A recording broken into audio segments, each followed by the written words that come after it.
Everyone, আসসালামু আলাইকুম, ঈদ মোবারক। So welcome back to another blog.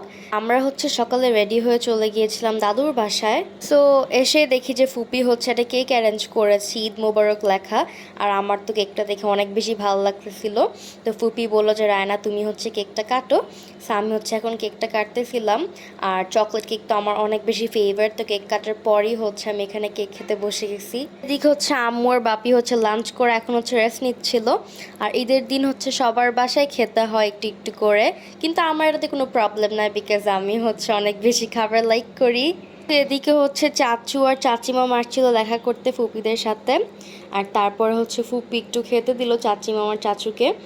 আর আম্মুর এদিকে ছিল, সবাই গল্প করতেছিল। তো আমরা দাদুর বাসায় যাওয়ার আগে আমরা আরেকটা দাদুর বাসায় গিয়েছিলাম।